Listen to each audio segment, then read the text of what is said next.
세상에 존재하라. 세상에 속하지 마라. 세상을 변혁하라. 똑똑한 바보들아 똑바로 바라봐. 암환자의 친구들과 함께하는 똑바똑바 20번째 이야기 지금 시작할게요. 세상에 존재하지만 세상에 속하지 않고 세상을 변혁하기 위해서 살아가는 비즈너리들과 함께 무엇을 어떻게 똑바로 바라보고 살아가야 하는지에 대해서 이야기를 나눠보는 비즈너리 팟캐스트 똑바똑바 20번째 시간. 안녕하세요. 늙어온입니다. 똑똑한 바보가 되기 싫으시다면 구독 버튼과 알람 설정 꼭 눌러주세요. 꾹꾹. 꾹꾹. 비즈너리 팟캐스트 똑바똑바는 지금 신갈래 비즈너리 신비님의 비즈너리로서의 영역적 전반개척 사역인 암환자의 친구들에 대한 이야기를 나눠보고 있는데요. 지난 19화에서는 암 극복을 위한 바른 프로세스는 무엇인가라는 주제로 치료란 무엇인지, 자연치료는 또 무엇인지 함께 생각해보고 암 극복을 위해서 어떤 프로세스를 따라야 할 것인지에 대해서 이야기를 나눠봤습니다.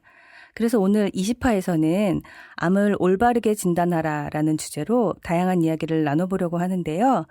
오늘도 신갈래 비즈너리 신비님 함께 하러 나와주셨어요. 안녕하세요. 네, 반갑습니다. 네. 그리고 오늘도 함께 해주신 두 분이 계신데요. 지난 시간에 이어서 박흥세 교수님과 김다나님 나와주셨어요. 안녕하세요. 안녕하세요. 반갑습니다. 네. 하이. 반갑습니다. 네, 두 분 또 나와주셔서 너무 감사해요. 지난 시간에 못다한 이야기들 이번에 다 들어볼 수 있었으면 좋겠어요. 네. 네. 신비님 매번 녹음 때마다 고성에서 오시는데 힘들진 않으세요? 힘들어요. 그래도 예, 네. 천에서 네네. 서울에 오면 눈이 휘둥그레지면서 특별히 이 젊은이들이 많은 거리에 오면 야, 힘을 받고 그래요. 그쵸. 저도 막. 그 서울에 오면 근데 코베 간다 그래서 코는 조심하고 있어요. 네. 제가 얼마 전에 고성 아돌람에 다녀왔잖아요. 그래서 신비님 매번 말씀하시던 그 손수 만드신 산책길을 제가 이제 드디어 다녀왔습니다. 그래서 아람이, 무장이, 그 리트리버 2마리랑 같이 산책을 하면서 진짜 산책길이 너무 든든하더라고요. 근데 직접 제가 걸어보니까 산책길이라 그러셨는데 산책길이 아니고 등산길. 아니요. 그걸 등산길이라고 생각하면 굉장히 네. 뭐냐 하면 네. 건강에 적신호가 있다는 거예요. 그래가지고 제가 너무 힘들어갖고 제 몸 챙기기가 힘들어서 휴대폰을 빠뜨렸어요. 하지만 다시 찾아오고 막 그러면서 드디어 그 산책길을 누려봤습니다. 두 분도 산책길 가보신 적 있으시죠? 많이 가셨나? 그럼요. 저는 그 산책길을 등산길이에요, 산책길이에요? 산책길이죠. 산책길이죠. 네. 그럼요. 네, 암 환자보다도 훨씬 더 중증이신 거고. 체력이 딸리는. 박근세 교수님도 가보셨어요? 예, 그 앞에까지만 갔고요. 입장료가 자주 비싸서 가야죠. 돈을 못 내고. 그렇군요. 그래서 네 이번에 제가 다녀와서 꼭 그 얘기를 나눠보고 싶었습니다. 신비님 혹시 2020년 이제 시작됐는데 PTC에 주신 말씀 같이 나눠주실 수 있으실까요? 네, 저희는 원래 서로 기도하면서 상의한 끝에 에베소 4장 1절에서 4절 말씀을 우리의 원래 하나님이 우리 공동체에게 주신 말씀으로 받고 또 그것을 순종하며 이루는 삶을 살기로 그렇게 함께 정했습니다. 그것은 이제 사도 바울이 에베소 교회를 향해서 하는 말씀이긴 한데요. 네. 그러므로 주 안에 갇힌 내가 너희를 권하노니 너희가 부르심에 합당한 대로 행하여 모든 겸손과 온유로 하고 사랑 가운데 오래 참으며 평안에 매는 줄로 성령이 하나 되게 하신 것을 힘써 지키라. 몸이 하나요 성령도 한 분이시니 이와 같이 너희가 부르심의 한 소망 안에서 부르심을 받았느니라 라는 말씀으로요. 우리가 부르심에 합당한 삶을 사는 것이 뭘까? 또 그것을 위해서 우리가 어떻게 한 공동체로 연합을 이룰까 하는 그러한 고민 또 그것을 향한 목표 또 그것을 이루기 위한 실천 계획들 그런 것을 잡았습니다. 네. 네. 에베소서 4장 1절부터 4절까지 예. 말씀. 네, 감사합니다. 다나님. 네. 지난번에 녹음 같이 하시고 네. 어떻게 지내셨어요? 지난번에 녹음 같이 하고 네. 되게 뿌듯하더라고요. 제 삶이. 아. 네. 그러니까 제가 살아서 이렇게 같이 누군가에게 들어서 도움이 될 수 있는 일을 했구나. 그게 너무 감사했어요. 아. 네. 그래서 요번에도 네. 사마를 찍으러 이쪽에 같이 나와서 하는데 네. 뭔가를 살아서 할 수 있다는 거에 대해서 누군가 도움을 줄 수 있다는 거에 대해서 굉장히 감사한 일인 것 같아요. 내가 죽지 않고 살았어. 살아서. 여호와께서 죽지 않고 하시는 일을 선포하리라. 선포하리라. 와, 좋습니다.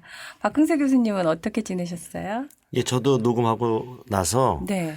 방송이 궁금해가지고 한 2번 정도 이렇게 오고 가면서 차에서 네네. 아내랑 같이 들었어요. 같이 들으셨어요. 근데 했던 말 또 하고 또 하고 또 들어도 네. 굉장히 반복해서 듣는 게 우리가 살면서 특히 암 환자로서 살아가면서 네. 실천하는 데 도움이 되는 것 같아요. 그래서 이 방송을 저도 네. 같이 참여를 하지만 네네. 이제 청취자로서 시청자로서 계속 반복해서 듣는 게 중요할 것 같습니다. 좋습니다. 네. 와우. 네. 굉장히 제작진에게 힘을 주는 말. 그러네요. 힘이 팍팍 나네요. 이쪽에서 내가 지금 볼 때는 양기배님이 막 춤을 추고 계시고. 영구 MC 자리를 노리고 있는 것 같아요. 그러니까. 그런가요? 이보다 좋을 수가 없네요. 막 하트를 날리고 계세요, 지금 양기배님이. 네. 그럼 저희 오늘은 근황 이야기는 여기까지 하고 오늘의 주제로 넘어가 볼까 하는데요.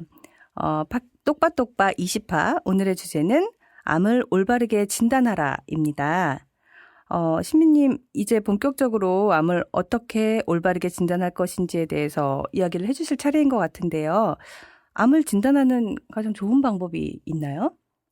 이제 현실적으로 뭐 암을 가장 잘 진단하는 방법은 종합검진에서 대부분 암 환자로 판명되기 때문에 현대의학이 사실 분석적이라는 차원에서는 네. 가장 탁월한 진단의 툴이 되겠죠.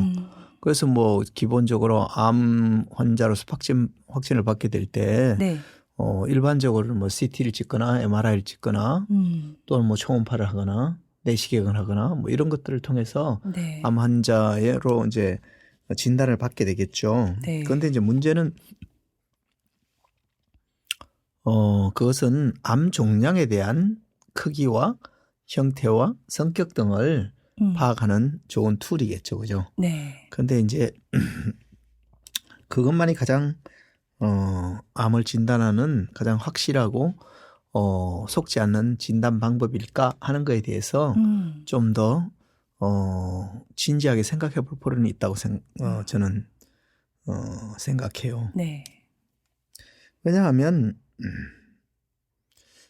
사실 이런저런 우리가 우리 시대에 이야기를 할 때 그것이 가장 과학적인 방법입니다. 이렇게 말하면 논쟁 끝 이렇게 생각하잖아요. 이게 그래도 과학적이에요. 막 이렇게 권위 있는 목소리 이렇게 말할 때 대부분 주위에 있는 사람들이 깨갱 이렇게 하게 되는데 네네. 사실은 뭐냐면 우리 시대는 과학이 사실 전능의 옷을 입고 최고의 권위자로서 행세를 하고 있지만 과학적이라는 사실이 진리라는 것을 말하지는 않거든요. 그렇죠. 이제 과학적이다 하는 것은 네. 팩트를 말하거나 truth, 진리를 말하는 게 아니고요. 그 주제를 그 사실을 연구하거나 그 사실에 꽤 관여하는 사람들이 함께 그럴 것이라고 동의하는 한시적인 신념의 체계죠, 사실은요. 한시적인. 네, 그리고 뭐냐 하면 나중에 지나면 다른 학술이 와서 또 뒤집기도 하고 바뀌기도 하고 그러는 거죠. 그런 점에 있어서 네. 저는 뭐냐 하면 과학적으로 진단하는 것보다 그 자체가 의미 없는 것이 아니고 중요하긴 하죠. 네. 그러나 이제 과학적으로 진단하는 것보다 더 근본적인 진단은 진리의 입각에서 진단하는 것이다 라고 저는 생각해요. 왜 진리는 변하지 않는 거니까. 그래서 저는 진리의 입각에서 진단하고 그 진리에 대한 진단의 바탕 위에서 이런 과학적인 툴들을 사용하게 될 때 훨씬 더 저는 암을 올바르게 진단했기 때문에 치료를 위한 과정을 선택하고 극복해 나가는 데도 훨씬 더 나을 거라고 생각해요. 아, 왜냐하면 과학과 진리 중에서 어떤 게 유효기간이 길까요?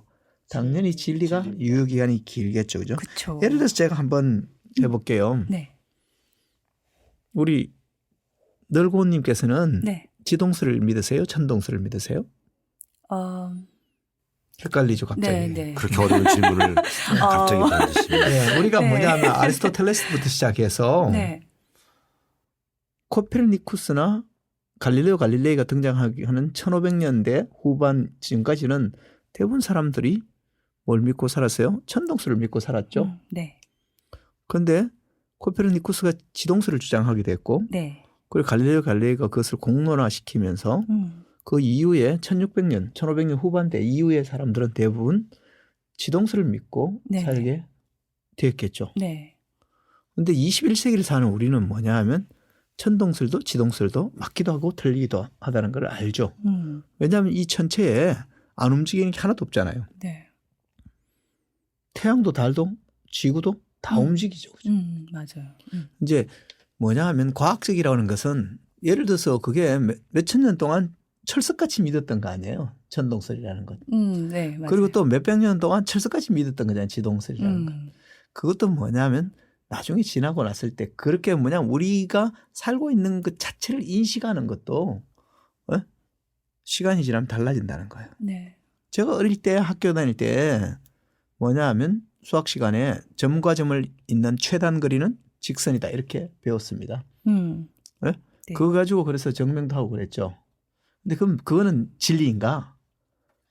그것도 뭐냐 하면 전제가 평면일 때만 진리예요. 네. 면이 곡면이면 점과 점을 잇는 최단 거리가 직선이 아닌 거죠. 그처럼 뭐냐 하면 과학적이라는 말이 이건 뭐냐 하면 변하지 않는 진리다. 진실이다 하는 것을 말하지 않는다는 사실을 알면 뭐냐 하면 과학을 잘 활용하려고 생각해야지 과학적이라는 말을 무한 신뢰를 보내는 것은 굉장히 위험할 수 있다는 것이죠. 아, 그러네요. 진짜. 근데 이제 많은 경우에 또 이렇게 이야기하면 비이성적인 것처럼 생각하는데 또 그와 또 다른 측면에 이제 극단주의적인 사람들은 뭐냐 하면 네. 성경에 나가 있는 것을 문자적으로 막 이해해 갖고 주장하고 따지고 이렇게 하는 사람들이 있어요. 그런 크리스찬들을 교조적인 영성을 지닌 크리스찬이라고 할 수 있겠죠. 그런 교조적인 종교성에 찌든 사고방식 또한 뭐냐면 진리를 알기 참 힘들어요. 저는 이제 성경을 보면서 성경에서 예수님이 우리에게 주시기를 원하는 게 뭘까? 자유. 궁극적으로 예수님이 이렇게 말씀하셨거든요. 내가 온 것은 양으로 생명을 얻게 하고 더 풍성히 얻게 하기 위해서 왔다고. 그죠? 그러면 예수님 본인이 직접 말한 걸 보면 예수님은 생명을 주실 뿐만 아니라 더 풍성한 생명을 누리도록 하시기 위해서 오신 것. 그것이 예수님이 우리에게 주기를 원하는 가치잖아요. 네. 근데 우리는 그 가치보다 종교화된 박제된 것을 소비하고 있는 게 아닌가 이런 생각에 구원의 확신이라는 어떻게 보면 말라비틀어진 박제된 거. 네. 그런데 문제는 구원의 확신을 말하고 구원의 확신이 있다고 말할지 모르지만 더 풍성한 생명을 누리고 사는 사람은 또 교회를 열심히 다니는 분들 중에 또 별로 많지 않는 것처럼 보여요. 근데 저는 이제 풍성한 생명을 누리려면 어떻게 해야 되냐? 네. 자유가 있을 때 풍성한 생명을 누리게 되는 거죠. 그런데 그렇죠. 이 자유라는 것은 네. 방종을 이야기하는 게 아니죠. 그죠? 그런데 이 자유는 어디에서 주어지냐면 진리에 대해서 잘 알고 진리에 대해 순종할 때 자유가 주어지는 것을 저는 오늘 아침도 이제 묵상하면서 네. 아담과 하와가 타락하는 것을 이렇게 봤는데 네. 하나님 준 진리에 대해서 의문을 제기하는 거죠. 사단이 와서. 또 그러다 보니까 뭐냐면 아담과 하와도 그게 헷갈려 하는 거예요. 그리고 뭐냐면 유혹에 넘어가서 네. 타락을 하게 되니까 뭐가 없어지냐면 자유가 없어진 거예요. 네, 맞아요. 사실은. 그래서 저는 뭐냐 하면 하나님이 우리에게 주기를 원하는 풍성한 생명을 현실적으로 누리는 것은 우리가 정말 참 자유할 때 주어지는데 자유는 언제 주냐면 진리를 알지니 진리가 너희를 자유롭게 하리라는 거죠. 진리를 올바르게 알면 네. 진정한 자유를 누리게 되는 거죠. 예를 들어서 옆에 이렇게 이쁜 아내를 데리고 있으면서도 우리 박흥석 교수님이 가끔가다 딴 여자한테 눈길을 막 주고 이렇게 이야기하면 딴 여자가 훨씬 더 나한테 매력 가슴을 두근거리게 만들 거라고 생각할 수도 있죠. 잠시 그렇게 생각할 수도 있을지 모르겠어요. 근데 그게 넘어가서 행동하게 되면 실제로 그러냐요? 그건 아니거든요. 그렇죠. 자유가 사라지는 거잖아요. 그죠? 그렇죠. 근데 이제 많은 경우에 우리가 자유가 진리 안에 거하면 진짜 자유가 있는데 그 진리를 헷갈려하거나 진리를 떠나게 되면 자유가 사라지게 되는 거죠. 네. 자유가 사라지면 뭐냐 하면 생명이 위협을 받게 되는 거죠. 저는 그런 점에 있어서 네. 암을 진단하는 데서 가장 좋은 툴은 일단 진리로 뭐냐 하면 암이 뭔지를 진리에 입각해서 정리해 보는 것이라고 생각해요. 네. 자, 한번 봅시다. 그래서 성경은 진리를 알지니 진리가 너희를 자유롭게 한다는 거예요. 그죠? 네. 그러면 진리의 관점에서 암을 이해하면 어떻게 되겠어요? 자유해질 수가 있다고 할 수 있는 거죠. 그렇죠. 그러네요. 근데 현대의학에서 암의 원인을 뭐라고 그러죠?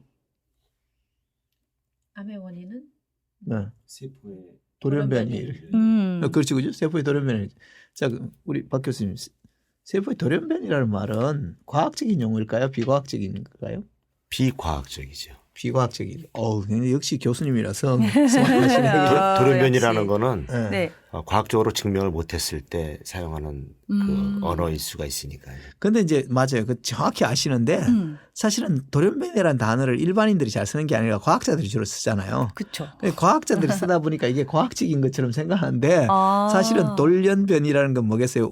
과학적이 되려면 원인과 결과 사이의 함수 관계를 명확히 규명을 해야 되는 거 아니에요. 그죠? 인과관계가 됐건 상관관계가 됐건 그거는 모르겠지만 적어도 관계성에 있어서 정확한 규명이 필요한데 돌연변이라는 것은 원인과 결과 사이를 규명하기가 어렵다는 거죠. 그죠? 네. 그런 점에 있어서 현대의학은 암의 원인을 세포가 돌연변이 된 것이라고 이야기하거든요. 네. 그럼 왜 돌연변이 됐다고 말하냐 하면 너무 많은 변수들이 영향을 끼치기 때문에 한 변수 사이에 상관관계나 인과관계를 명확히 규명할 수 없기 때문에 돌연변이라고 하는 거죠. 그죠? 네.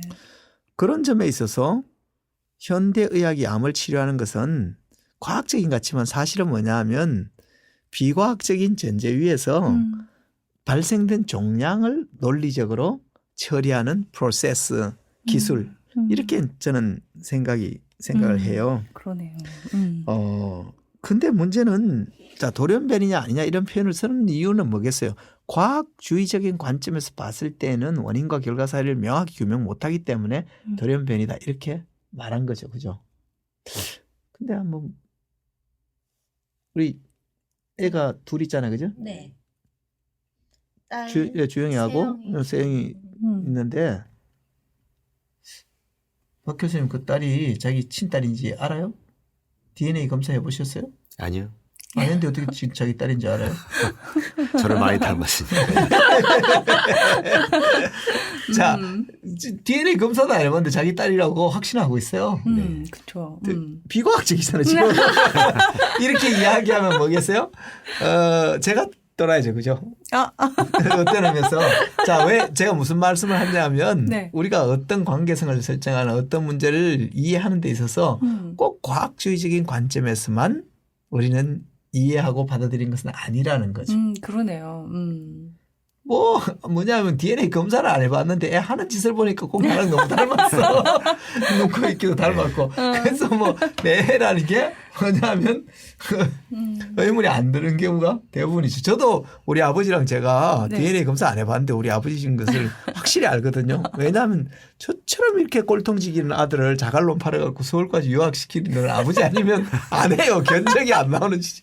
그래서 저는 우리 아버지라는 걸 확신하는 거죠. 네. 그처럼 굉장히 비과학적이네요.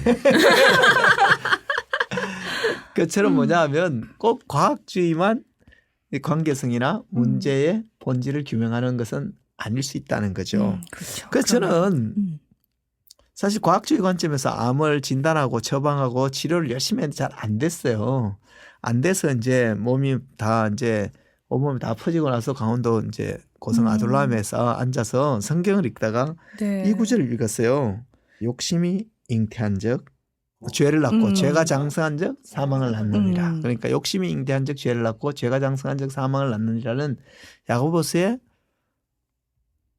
이 성경을 읽는데 네. 제가 암 환자니까 모든 관심사는 뭐겠어요. 암에 대한 생각으로 그쵸. 가득 차 있을 때니까. 당연하죠. 근데 그 성경을 읽는데 이렇게 읽히는 거예요. 욕심이 잉태한 적 암종양이 생기고 암종양이 다발성 전이를 이룬 적 사망에 이르느니라. 이렇게 읽히는 거예요. 네. 근데 그렇게 딱 읽고 나서 네. 당혹스러워지더라고요. 뭔 욕심이 암의 원인이냐. 이렇게 그렇게 인정하기에는 제가 뭐냐면 현대 교육을 굉장히 좀 받은 사람이잖아요. 그러니까 내가 반지성주의자처럼 그렇게 선뜻 그렇다고 말하기는 조금 이제 민망하고요. 네. 근데 또 제 영혼 속의 성경이 그렇게 말씀하는데 그걸 또 무시하자니 또 하나님에 그쵸. 대해서 제가 좀 불손한 것 같고 이 둘 사이에서 약간 뭐랄까 약간 어색하게 잠깐 있으면서 생각을 하게 됐어요. 네. 이 욕심이 뭘까를 이제 그러고 나서 이제 묵상을 하게 된 거죠. 네. 근데 욕심이 뭐 내 것 아닌 거 남의 걸 뚱쳐가고 우리 김다나 자매님이 너무 이쁘니까 박흥석 교수 아내인데도 불구하고 제가 이제 막 이렇게 꼬시려고 한다든가 이런 욕심을 예를 들어서 놓치면 나쁜 놈인 거지. 욕심이네요. 그렇지. 이제 그런 욕심은 이제 우리가 과학적인 욕심, 윤리적으로 정해놓은 사람들의 욕심이고 네. 이제 개인적인 그러니까 정해놓은 어떤 틀의 욕심이 아니라 개인적으로 얼마든지 또 욕심을 부릴 수 있는 게 있잖아요. 그쵸. 그걸 말씀하시는 것 같아요. 그런데 이제 제가 이제 그 욕심이 그렇게 이제 뭐냐면 타인의 것을 내가 탐욕스럽게 가졌다는 그런 차원으로 생각하면 이 말을 받아들이기가 좀 힘든데 네. 이 욕심이 내가 존재의 본질보다도 더 과도하게 욕구를 추구하는 것. 이 욕심이라고 생각할 때는 이게 굉장히 설득력이 있다는 생각이 드는 거예요. 네. 그러니까 뭐냐 하면 제가 원래 생긴 것보다 원래 내 능력보다 더 뭔가를 추구하려고 과도하게 추구하려고 하면 네. 그 욕심이 즉 암종양을 만들고 암종양이 다발성 전이를 이루면 사망에 이른다. 이렇게 이제 쭉 해석을 해보니까 네. 제 상황이랑 굉장히 부합하는 것을 느꼈어요. 근데 부합하기는 느꼈는데 이것은 연역적인 거고 그래서 이게 좀 약간 미심쩍어서 주위를 둘러보면서 균화법적으로 이렇게 한번 이것을 생각해 보는 거죠. 어떤 사람이 암이 잘 걸릴까 이렇게 생각해 보니까 네. 첫째는 뭐 포금하고 폭식하고 흡연을 많이 하고 뭐죠 술을 많이 마시고 이런 분들이 암에 잘 걸리죠, 그죠? 그런데 이제 그런 분들은 설명을 요구하지는 않죠. 그런 분들은 암 걸리면 어떻게 생각해요? 원래 그렇게 살았으니까. 아니 올 것이 올 왔구나 것이 이렇게 생각하지. 내가 왜 암 걸린다 뭐 이렇게 하면서 막 이거 뭐냐면 억울해하거나 뭐냐면 뭐 충격받거나 이러지도 않아요, 보통. 근데 주로 그런 이제 뭐 전형적인 경우를 제외하고 네. 암에 막연히 잘 걸린 사람을 보면 첫 번째는요. 네. 지나치게 착해서 천사처럼 산 사람들이 암에 잘 걸리더라고요. 진짜요? 네. 오. 주로 여성암 걸린 사람들을 보면요. 정말 착한 사람들이에요. 보면. 그러니까 너무 착해서 암 걸리는 거예요. 그럴 수도 있네요. 네. 그다음에 또 한 경우는 지나치게 성취 중심적으로 사는 사람들. 세 번째는 지나치게 완벽주의적으로 사는 사람들. 이런 사람들이 암에 잘 걸리더라고요. 근데 이런 분들은 암에 걸리고 나면 네. 묵상이 깊어져요. 저렇게 뺀질뺀질하게 산 옆집 아줌마도 암 안 걸리는데 내가 왜 걸렸지? 이런 생각을 하는 거죠. 저렇게 허접하게 대충 사는 인간도 암 안 걸리는데 나처럼 이게 모범적으로 사는데 내가 왜 암 걸리지? 이렇게 생각을 하는 거죠. 근데 그렇게 생각은 할 수 있는데 네. 이분이 뭐냐면 사회적으로는 굉장히 훌륭한 분이세요. 그분이. 근데 존재론적으로는 굉장히 나쁜 사람일 수가 있어요. 제가 예전에 몸담고 있던 회사에서 네. 우리는 뭐냐 하면 대한민국에 세금을 가장 많이 내는 회사가 되기를 원한다. 그리고 뭐냐 하면 비윤리적으로 절대 하지 않고 정직하게 기업 경영을 해서 사회에 공헌하는 일을 하기를 원한다. 이렇게 해서 이제 경영을 했어요. 네. 그래서 그러려면 뭐냐 하면 양질의 제품을 소비자들에게 저렴한 가격으로 제공을 해주자. 그래서 하는데 네. 그렇게 하기 위해서는 뭐가 필요하겠어요? 열심히 일하는 게 필요한 거예요. 그래서 직원들을 뽑아갖고 열심히 교육하고 네. 직원들에게 그런 좋은 일을 하기 위해서 치열하게 일해야 된다고 계속 강요를 한 거예요. 아. 근데 저는 이제 한동안 그렇게 쭉 그런 전체주의적인 사고에 빠져서 살았는데 나중에 제가 그것에 대해서 심각한 논리적 모순이 있다는 것을 생각하게 되는데 네. 고객들에게 그렇게 해주기 위해서 내가 우리가 뭐냐면 함께 일하는 저희 직원들에 대해서 네. 굉장히 수단적으로 착취하고 있다는 것을 깨닫게 된 거죠. 그럼 직원들한테도 잘해줘야 될 거 아니에요. 그렇죠. 근데 이제 직원들은 사회적으로 잘하기 위한 도구가 된 거죠. 그처럼 뭐냐면 지나치게 착하게 살고 지나치게 완벽적으로 살고 지나치게 뭐냐면 성취 중심적으로 사는 사람이 사회적으로 굉장히 유능할 수도 있어요. 근데 자기 몸에 있는 세포한테는 굉장히 악랄한 경영자일 수 있다는 거예요. 그러네요. 이제 그것이 이제 욕심이라는 거죠. 이제 뭐 박항서 교수님도 사회에서 이렇게 저렇게 굉장히 유능하게 활동을 잘 하시지만 자기 몸의 세포한테는 좋은 경영자인지 이렇게 이제 거의 좋은 경영자가 아니었으니까 암환자가 네. 됐겠죠. 저도 마찬가지고. 네. 근데 이제 계속 그러면 좋은 경영자가 아닌 채로 사느냐. 그럼 곤란해지는 거죠. 그죠? 네. 그럼 계속 몸이 안 좋아지겠죠. 네. 이제 그런 점에 있어서 그래서 저는 뭐냐 하면 제가 생각해 볼 때 욕심이 잉태하면 죄를 낳고 죄가 장성하면 사망에 이른다는 말을 네. 욕심이 잉태하면 그러니까 전제론적으로 욕심을 추구하면 암종양이 생기고 욕심을 추구한다는 게 뭐예요? 지나치게 착하게 살고 지나치게 완벽주의적으로 살고 지나치게 성취 중심으로 살면 네. 암종양이 생기고 그대로 계속 방치하면 암종양이 뭐냐면 자라게 되면 사망에 이르는 것. 그것이 이제 성경이 가르쳐 주는 것이라는 거죠. 그런 점에서 저는 암에 대해서 과학적으로 접근해서 진단하는 것은 뭐냐면 뭐 CT를 하든 MRI를 하든 뭐 하면 되겠죠. 네. 그러나 그 전에 암이 단순하게 이러한 자연과학적인 질병일 뿐만 아니라 더 넘어가서 사회인문학적인 존재론적인 질병이라면 이러한 성경이 말하는 진리에 입각한 진단에 대해서 귀를 기울이고 올바르게 암에 대해서 이해하는 것이 이 문제를 극복하는 데 중요한 기초를 놓는 것이다. 저는 그렇게 생각해요. 그러네요.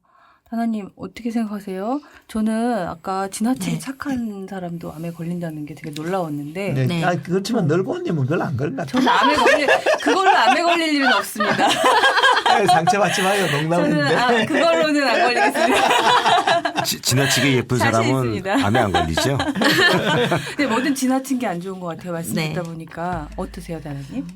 저는 이분이 특별히 내가 볼 때는 네. 지나치게 네. 지나치게 착할 뿐만 아니라 지나치게 내가 생각할 때는 네, 네. 완벽주의적으로 아, 진짜요? 단정하게 살려고 하지 않았나 싶은 생각이 좀 들어요. 모르긴 해도.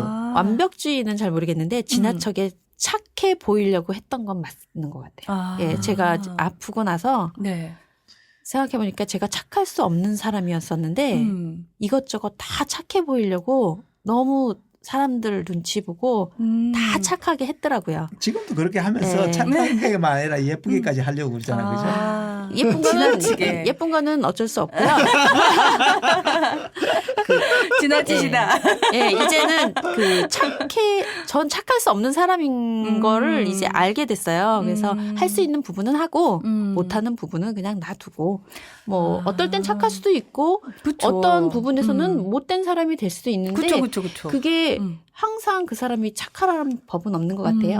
어느 쪽에 가면은 이 사람은 착한 사람이 될 수 있고 어떤 방향에 있어서는 그 사람이 나쁜 사람이 될 수도 있는데 이것도 저것도 나인 거를 제가 이제 그거를 인정하고 나아가는 태도가 조금 바뀐 것 같아요. 네. 모두에게 착한 사람이 될 수는 없는 것 같아요. 네. 근데 저는 그렇게 착해야만 되는 줄 알았어요. 그렇게 하려니까 네. 스트레스를 받는 건 네. 거죠. 근데 우리 암세포한테는 착한 사람이 되는 게 필요하다. 그러네요. 우리 세포한테는. 그렇죠. 지금부터 이제 자기 몸에 대해서 착한 사람이 돼야 되겠네요. 네네네. 네. 세포한테도 쉴 시간도 주고 좋은 것도 주고 이렇게 해야 그래서 되는 것 제가 같아요. 바뀐 태도가 있어요. 예전에는 회사에서 경영을 할 때는 네. 고객하고 갈등을 불러일으키면 직원들을 굉장히 책망했거든요. 어디 고객한테 그러냐고 막 뭐라 그랬거든요. 근데 지금은 이제 아둘람에 우리 저 이영경 실장님 계시죠? 네네. 그분 지난번에 같이 호가 뭔지 하셨던? 아세요? 호요? 네. 아니요. 그분이 호가 있어. 호가 실세예요. 실세 이영경이에요. 실세. 많이 들어봤죠. 근데 저는 우리 암캠프에 오시는 분들께 그래요. 음. 저는 여러분들 사랑하고 환영하고 여러분들 기꺼이 섬긴 마음이 있는데 네. 단 이영경 우리 실장님하고 갈등을 불일으키면 여러분은 여기서 퇴소하셔야 된다고 와, 저는 그래요. 진정한 실세. 네, 맞습니다. 권력이 대단하네요. 네. 아니 왜냐하면 저는 이영경 실장님의 인격도 믿고요. 역량도 믿고요. 그분의 삶의 태도를 믿어요. 네. 그런데 이제 제가 제 1차적인 고객은 이영경 실장님이세요. 이제 그래서 내가 오시는 아마는 분들에게 잘해주는 것뿐만 아니라 나랑 함께 일하는 분에게도 내가 뭐냐 하면 잘 해줘야 되겠다는 그런 이제 그게 이제 옛날에 제가 회사에 경영할 때 하고 바뀐 태도예요. 아, 그렇군요. 그래서 제가 어제 그저께는요 갔어요. 네. 네. 가죽 점퍼 3개에 있잖아요. 패딩 3개에 구두 2컬레에 어마어마하게 쇼핑을 해줬어요. 진짜 실세는데요? 아니 이제 드디어 와우. 나이가 들어가시면서 꼬리를 내리십니다. 드디어. 직원들한테도 이렇게 꼬리를 내리게 됩니다. 그렇죠. 박근혜 교수님도 그러세요? 저요? 네, 전 요즘 그런 지 어떠세요? 오래됐죠. 아, 이미. 네. 근데 저분은 네. 꼬리가 9개거든. 구미호인데 그중에 1개만 내리고 8개를 올리는 거야. 가은님 공감하신 건지 지금 어떤 지내봐야 할 것 같아요. 그렇군요. 이렇게 예를 들어서 말씀해 주신 거 함께 이야기 나누니까 더 좋은 것 같아요. 네, 비즈너리 팟캐스트 똑바똑바 20화에서는 암을 올바르게 진단하라라는 주제로 이야기를 나눠봤습니다. 저희 1부는 여기서 마치고요. 잠시 후 2부에서 다시 뵐게요.